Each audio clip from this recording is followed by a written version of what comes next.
Ain't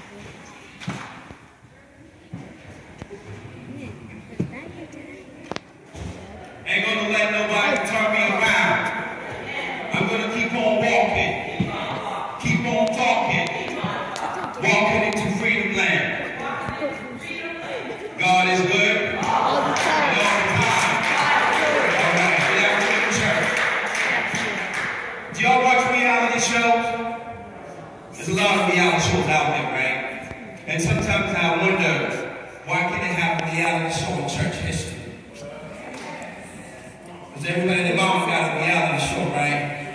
So I wonder if the Catholic Church had a reality show, what the title will be. I think the title will be How Catholic Nuns Stole the Show in the Segregated South, because ain't nobody had time for that. I say How Catholic Nuns Stole the Show in the Segregated South, because ain't nobody had time for that. The year was 1965, and the deep segregated South. The location, Selma, Alabama. A time of voting rights resistance, where black folks in Selma couldn't out vote. So Catholic Nun had to go and stole the show because nobody had time for that. They were known as Sisters of Selma because they bear witness for change. It was also a time of change both in the United States regulations and the practice of canon law in the Catholic Church. So when the American Civil Rights Act was passed a year before, the Second Vatican Council were addressing relations between the Catholic Church and the modern world, establishing religious order for men and women. So when Dr. King asked the clergy, the religious community, to stand up against the brutal attacks on the black voters of Selma, 6 Catholic nuns responded to the call and stole the show. They came from the Midwest of the United States, St. Louis. 2 of them were African American, Sister Barbara Moore and Sister Antonia Ebo. Both sisters were among a large group of clergy, which include priests, rabbi, and Protestant ministers. They stood with others, marching for equal voting rights. They stood in solidarity with black voters of Selma.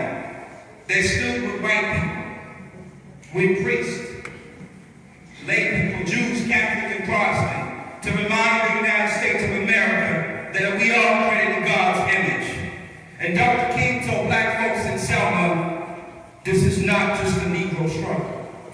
God has inspired many of his white children to get in the struggle. And they are here in it with us.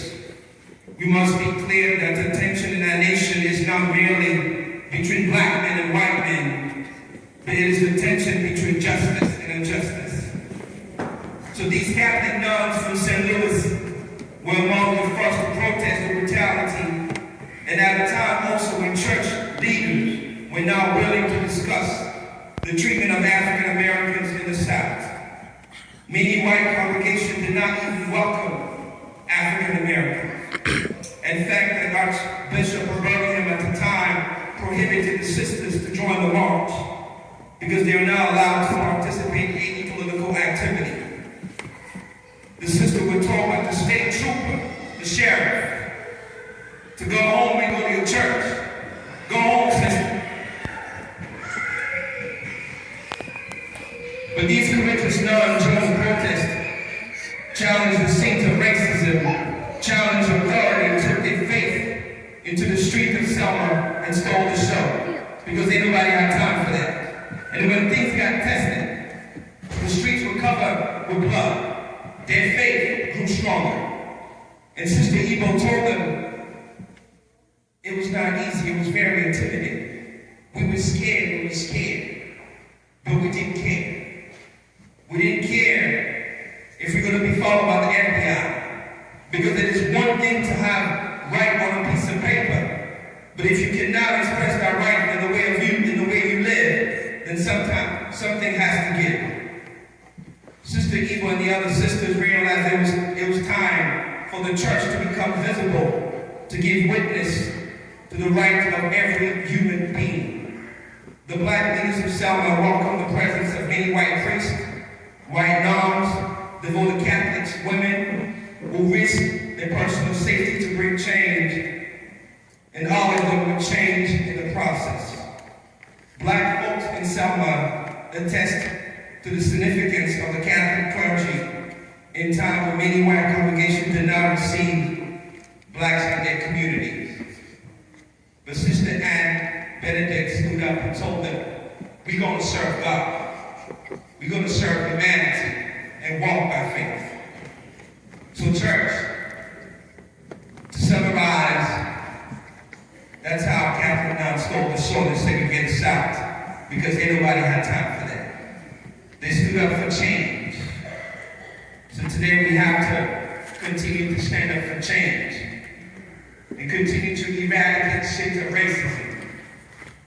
Let us stand in solidarity to eradicate shades of racism, standing on the shoulders of the giants, sisters of Selma, because they walk by faith, not by sight. Standing on the shoulders of Sister Thea Bowman, St. Patrick Drexel, Sister Dolores Howard, Sister Mary Hart, and many devoted Catholic women in our own parish. Just to name two of my favorite, Lauren Smith and Jackie, and our beloved devoted Sister Sonia Teresa Pina, who made a transition, now watching from above. And I was at the hospital the day before transition. I walked into the room and she couldn't open her eyes. And my husband said, you know, you can talk to her, say something. You know, I was just praying. I was telling Sonia, you're a brave woman. You're a very courageous woman. And I was saying the whole Mary and our Father. And then she started moving, you know. And I almost feel like, well, let me back away because she's trying to get ready for the walk apart, you know. I really honor her story, a legacy of Yvonne. She's a very great woman because she walked by faith. And one of my favorite sayings to always be, when you're down to nothing, God is up to something. So church, let it be known that the Catholic Church, that's Catholics, I don't feel always tired. You know the song, I've come too far from where I started from. Nobody told me that the road was going to be easy. And I don't believe that God brought us this far to leave us.